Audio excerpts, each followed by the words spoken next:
إن الحمد لله نحمده ونستعينه ونستغفره ونعوذ بالله من شرور أنفسنا ومن سيئات أعمالنا من يهد الله فلا مضل له ومن يضلل فلا هادي له أشهد أن لا إله إلا الله وحده لا شريك له وأشهد أن محمدا عبده ورسوله لا نبي بعده وقال الله سبحانه وتعالى في كتابه الكريم أعوذ بالله من الشيطان الرجيم يا أيها الذين آمنوا اتقوا الله حق تقاته ولا تموتن إلا وأنتم مسلمون. Hadirin sidang jamaah subuh yang dirahmati Allah Subhanahu wa taala. Pertama-tama mari kita bersyukur kepada Allah Subhanahu wa taala karena pada subuh hari ini kita masih diberikan Allah Subhanahu wa taala umur yang panjang, diberikan kesehatan untuk melaksanakan salah satu kewajiban kita yaitu sholat subuh secara berjamaah. Mudah-mudahan Allah Subhanahu wa taala memberikan kepada kita keberkahan bagi kita sehingga untuk senantiasa melaksanakan ibadah kepada Allah Subhanahu wa taala dengan berbagai macam kebaikan-kebaikan yang kita lakukan. Kemudian mari kita bersalawat kepada Nabi kita Muhammad SAW, Nabi yang menjadi uswatun hasanah bagi kita semua. Semoga kita dikumpulkan bersama Nabi, bersama para sahabatnya, sehingga kita mendapatkan ampunan dan mendapatkan surganya oleh Allah Subhanahu wa taala. Amin ya rabbal alamin. Hadirin sidang jamaah subuh yang dirahmati Allah Subhanahu wa taala, mari kita lanjutkan pelajaran hadis kita yaitu hadis yang ke-10. An Abi Hurairah radhiyallahu anhu qala qala Rasulullah sallallahu alaihi wasallam inna Allah ta'ala tayyibun la yaqbalu illa tayyiban wa inna Allah amara al-mu'minina bima amara bihi al-mursalina faqala ya ayyuhar rusulu kulu bit-thayyibati wa'malu shalihan inni bima ta'maluna alim. Al-Mu'min ayat 51. Wa qala aidan ya ayyuhalladzina amanu kulu bit-thayyibati ma razaqnakum. Al-Baqarah ayat 172. Tsumma dzakara rajulu yutilu safara as'ata akbar yamuddu yadayhi ila samai ya rabbi wa mat'amuhu haramun wa mashrabuhu haram wa qudiya bil haram fa anna yustajabu lidzalik. Rawahu Muslim. Dari Abu Hurairah radhiyallahu anhu, dia berkata, an Abi Hurairah radhiyallahu anhu qala Rasulullah sallallahu alaihi wasallam, Rasulullah sallallahu alaihi wasallam bersabda, inna Allah ta'ala, sesungguhnya Allah ta'ala thayyibun, sesungguhnya Allah Subhanahu wa taala itu baik, la yaqbalu illa thayyiban, tidak menerima kecuali yang baik-baik. Wa inna Allah, sesungguhnya Allah Subhanahu wa taala amar mu'minina, sesungguhnya Allah Subhanahu wa taala amar mu'minin, memerintahkan kepada orang beriman, bima amara bil mursalin, dia memerintahkan kepada para rasulnya dengan firman-Nya, ya ayyuhar rasul, wahai rasul, kulu bit thayyibat, wahai para rasul, makanlah yang baik-baik, wa'malu sholihan, wa'malu, dan kerjakanlah, berbuatlah sholihan, amal-amal yang sholih. Ini sesungguhnya aku, kata Allah, bima ta'maluna alim, terhadap apa yang kalian lakukan, ta'malun alim, maha mengetahui. Kemudian Allah Subhanahu wa taala berfirman, wa qala ya ayyuhalladzina amanu, wahai orang beriman, kulu bit-thayyibat, makanlah yang baik-baik, ma razaqnakum, apa yang kami rezekikan kepada kalian. Al-Baqarah ayat 172. Tsumma dzakara rajul, kemudian ada seorang laki-laki, tsumma dzakara, kemudian ada seorang laki-laki, yutilu safar, menyebutkan yutilu safar, kemudian dia dibentang kedua tangannya dalam dia melakukan safar dalam keadaan kumal dan berdebu. Yamuddu yadaihi, kemudian dia menengadahkan tangannya ila samai, kepada langit. Ya Rabbi, ya Rabbi, wahai Tuhanku, wahai Tuhanku. Wa mat'amuhu haram, wa mat'amuhu, dan makanannya adalah haram. Wa masyrabuhu haram, dan minumannya haram. Wa ghuzziya bil haram, dan kebutuhannya dipenuhi dengan haram, dari sesuatu yang haram. Fa'anna yustajabu lidzalik, fa'anna, maka bagaimana doanya akan dikabulkan dengan seperti itu jika keadaannya seperti itu. Hadis riwayat Muslim. Penjelasan hadis. Innallaha ta'ala tayyib, sesungguhnya Allah itu adalah baik, maha baik. Kata tayyib artinya suci dan jauh dari segala kekurangan. Jadi yang dimaksud tayyib di sini adalah suci dan jauh dari segala kekurangan. Jadi tayyib di sini maha baik, sama sekali tidak menyandang keburukan oleh disematkan kepada Allah Subhanahu wa taala. Karena kebalikan kata tayyib adalah khabith, ya. Jadi lawannya tayyib adalah khabith, ya, buruk, keji. Seperti Allah Subhanahu wa taala berfirman dalam Al-Qur'an, "Qul la yastawil khabithu wat thayyibat." Wat tayyib. Qul la yastawil khabithu wat tayyib. Katakanlah Muhammad, ya, disuruh Allah menyuruh kepada Muhammad, disuruhkan, "Qul," katakanlah, tidaklah sama yang buruk dengan yang baik, kata Allah Subhanahu wa taala dalam surah Al-Maidah ayat 100. Kemudian dalam ayat berikutnya, al-khabithatu lil khabithin wal khabithuna lil khabithat wat tayyibatu lit tayyibin wat tayyibuna lit tayyibat. Yang artinya al-khabithatu lil khabithin. Ya, ini dalilnya. Perempuan-perempuan yang keji untuk laki-laki yang keji, kata Allah. Dan laki-laki yang baik, perempuan-perempuan yang keji untuk laki-laki yang keji, dan laki-laki yang keji untuk perempuan-perempuan yang keji pula.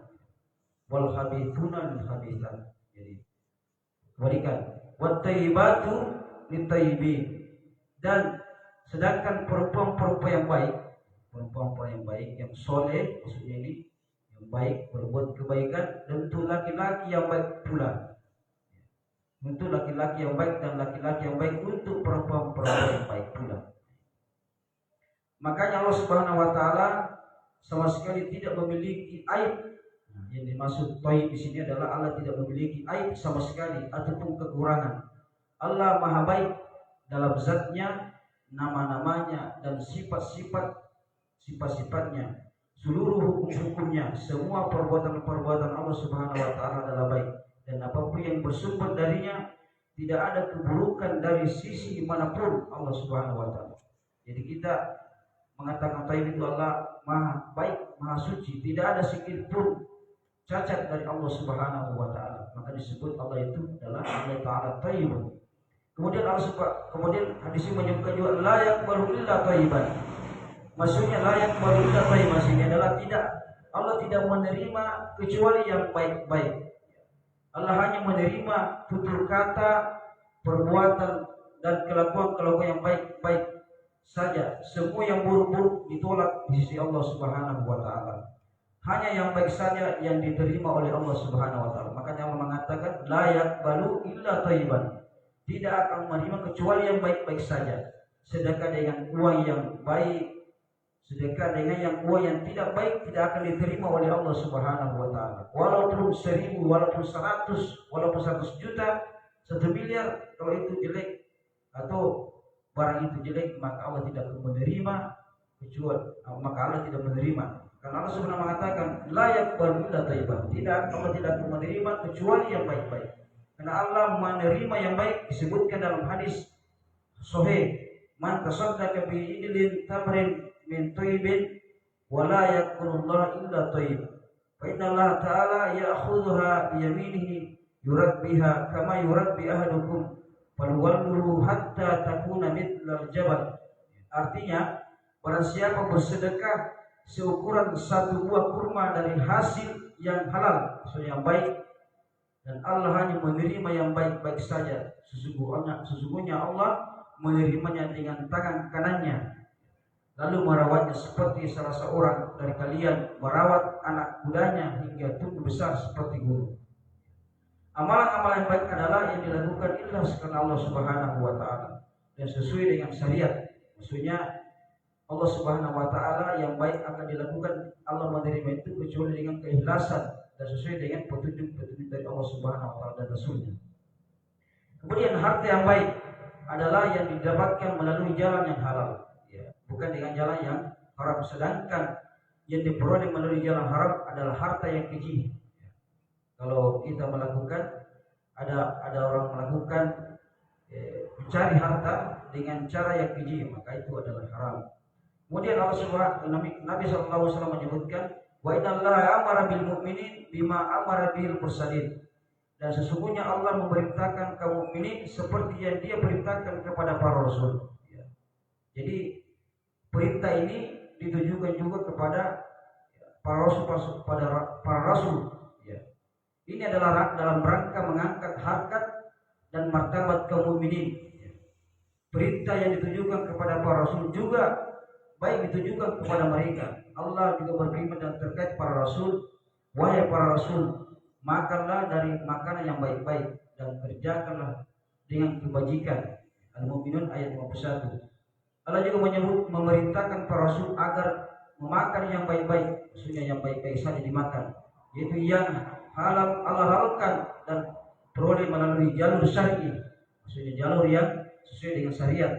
Sementara makanan dan minuman yang tidak dihalalkan seperti khamar dan lain sebagainya tidak boleh dimakan. Seperti itu juga dengan barang halal namun didapatkan melalui jalan haram juga tidak boleh dimakan. Berikut ada dua contoh. Yang pertama, seorang memakan bangkai domba atau kambing, berarti dia tidak memakan yang baik-baik.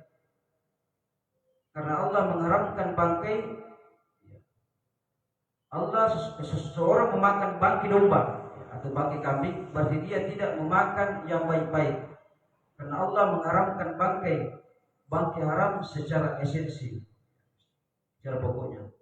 Kemudian kedua, seseorang merampas seekor domba atau kambing, kemudian dia sembelih dan dia makan. Makanan seperti itu tidak baik, tetapi haram karena cara mendapatkannya. Ya, merampas. Ya. Kalau merampas kan juga salah juga. Ya, sebut makanan yang tidak baik. Haram juga karena cara kita mendapatkannya dengan cara merampas orang lain. Dan itu tadi ada dua contoh, ya, satu bangkai, yang kedua adalah merampas cara mendapatkannya, yang kedua zatnya bangkai domba itu bangkainya, ya, itu tidak haram. Kemudian cara mendapatkannya juga haram, ada dua contoh. Kemudian kerjakanlah kebajikan, yaitu kerjakanlah amal soleh yang dimaksud. Allah memerintahkan para rasul agar makan untuk menopang raga, supaya kita buat untuk melaksanakan ibadah kepada Allah Subhanahu wa taala. Kemudian memerintahkan untuk bekerja setelah badan kuat sehabis makan. Jadi tujuan makan manusia itu sebenarnya untuk menguatkan tulang-tulang kita untuk melaksanakan ibadah kepada Allah Subhanahu wa taala. Bukan untuk semata-mata makan, ya. Tapi hanya untuk menegakkan sendi-sendi kita supaya kita kuat untuk beribadah kepada Allah Subhanahu wa taala. Kenapa? Karena tujuan kita adalah untuk beribadah, bukan tujuan kita untuk makan.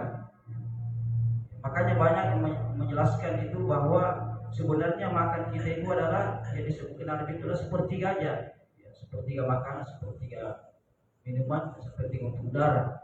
Itu kan perintah dari Nabi. Berarti kita tidak boleh berlebih-lebihan. Makanya Allah menyebutkan makan dan minumlah, tapi jangan berlebih-lebihan. Kalau sudah berlebih-lebihan, ini sebenarnya sudah melampaui batas.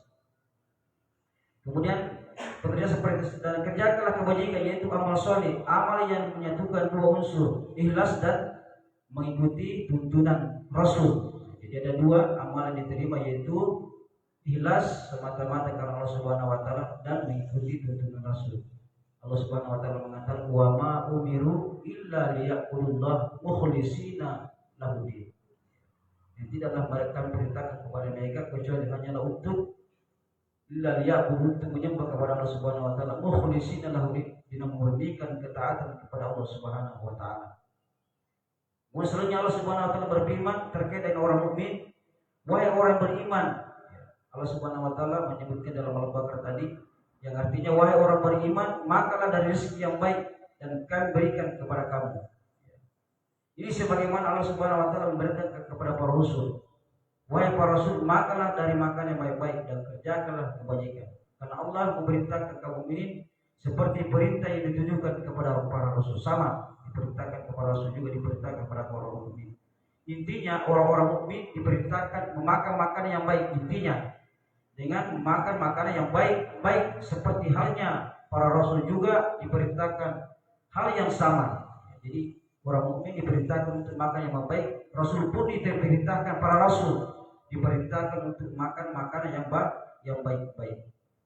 Kemudian tsumma dzakara rajulu yutilu safar asy'ara akbar yamud yadayhi ila samai ya rabbi ya rabbi, yang artinya kemudian beliau menyebut seseorang yang lama bepergian, rambutnya acak-acakan, lusuh berdebu, membentangkan kedua tangannya ke langit. Begini Rasul, ya Rabbi, wahai Tuhanku, wahai Tuhanku. Ya.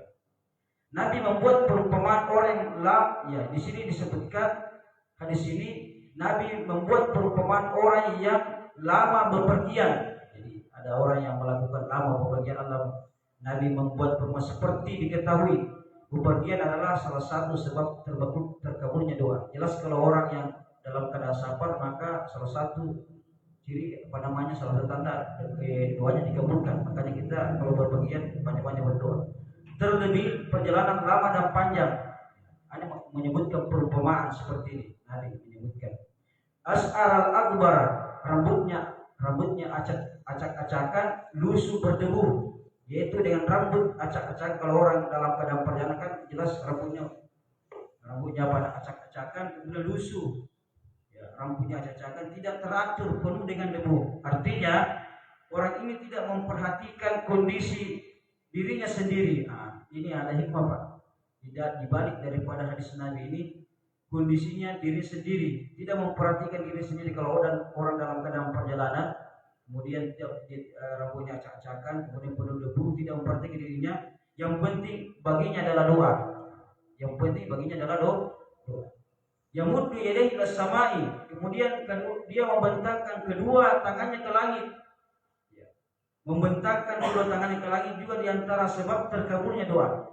Jadi kalau orang membentangkan tangannya ke langit, insya Allah akan diterima doanya.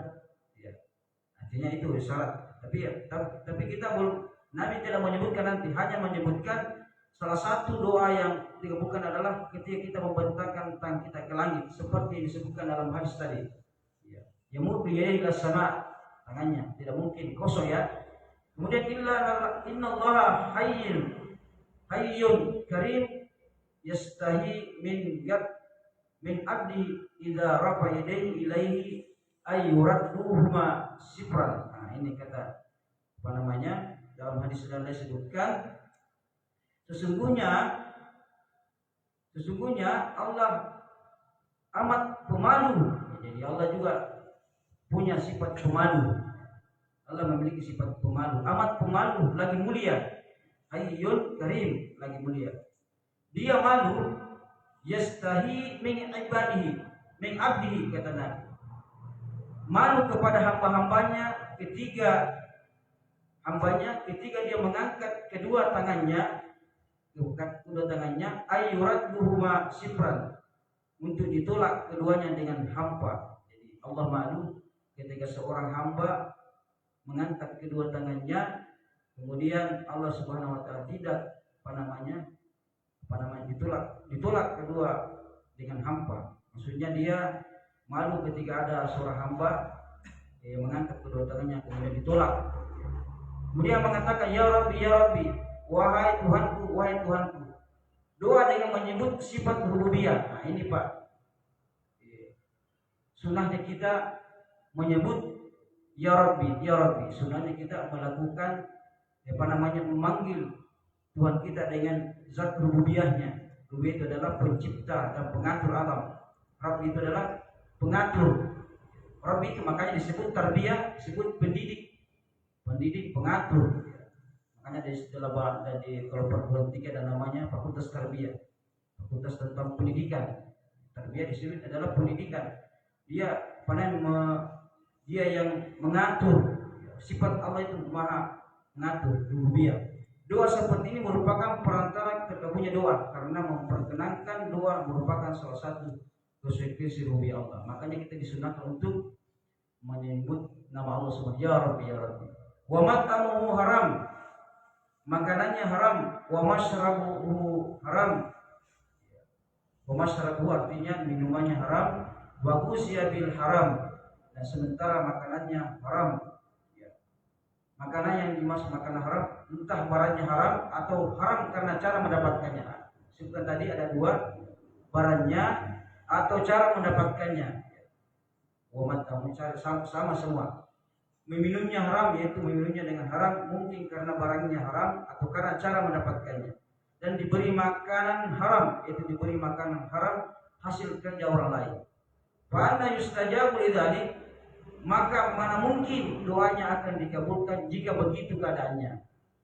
Jadi intinya adalah bahwa kita harus menghindarkan diri kita dari hal-hal yang haram. Makanan kita haram, masalah pakaian kita juga harus perhatikan semua.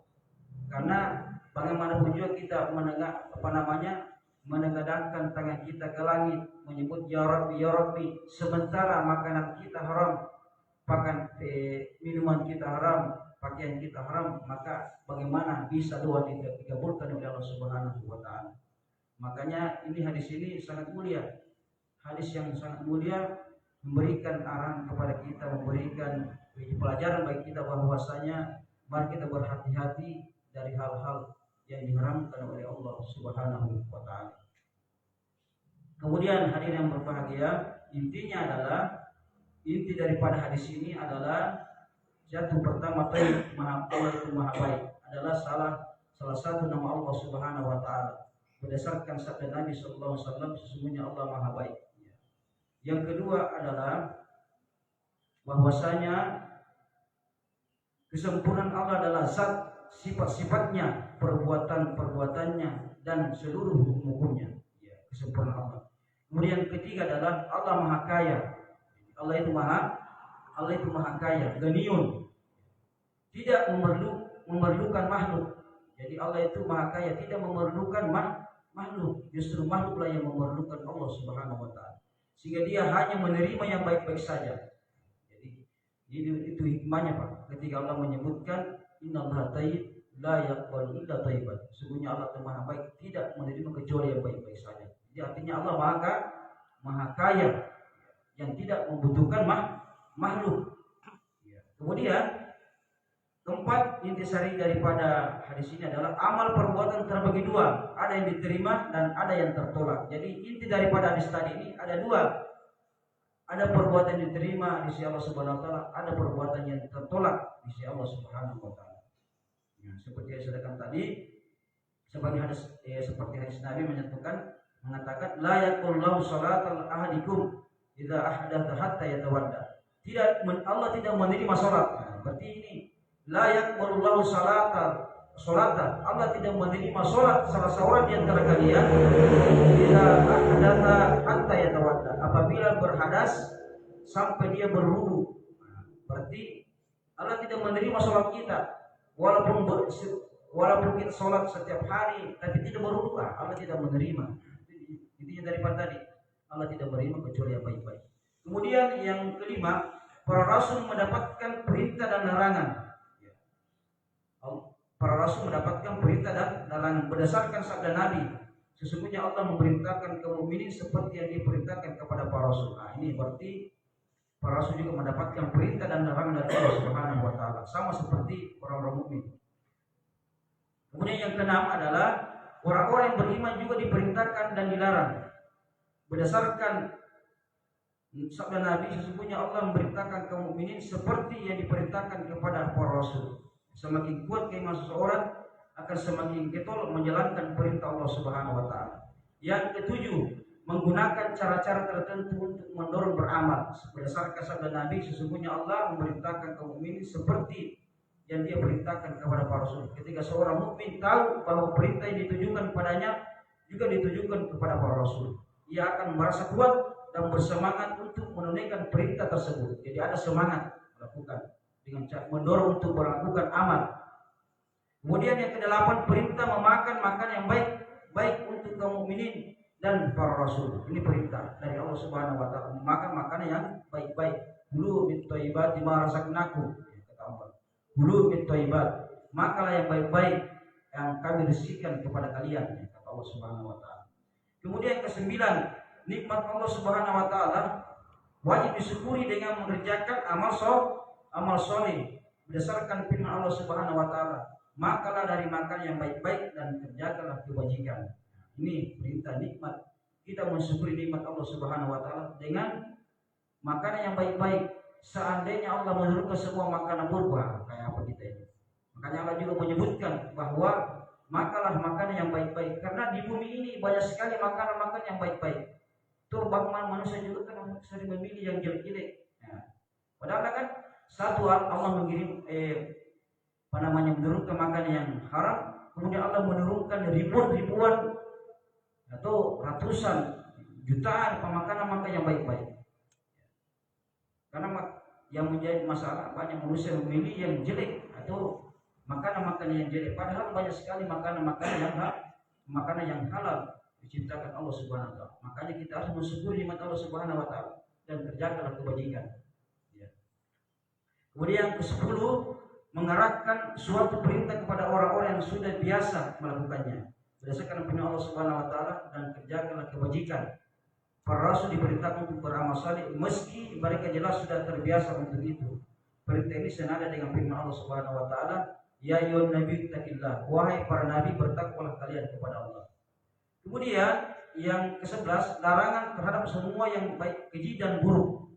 Larangan terhadap semua yang keji dan buruk. Allah melarang perbuatan keji dan buruk berdasarkan firman Allah Subhanahu wa taala. Makalah dari makan yang baik dan kerjakanlah kebajikan. Juga Allah Subhanahu wa taala terkait orang beriman, orang mukmin, wahai orang beriman, makalah dari rezeki yang baik yang kami berikan kepada kalian.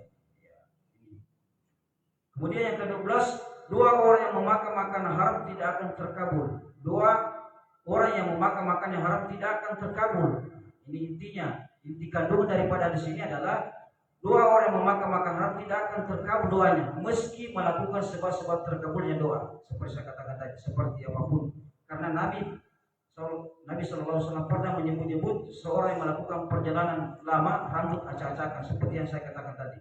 Kemudian ke-13, bepergian safar adalah salah satu terkabulnya doa. Jadi orang yang melakukan safar salah satu terkabulnya doa seperti disebutkan tadi.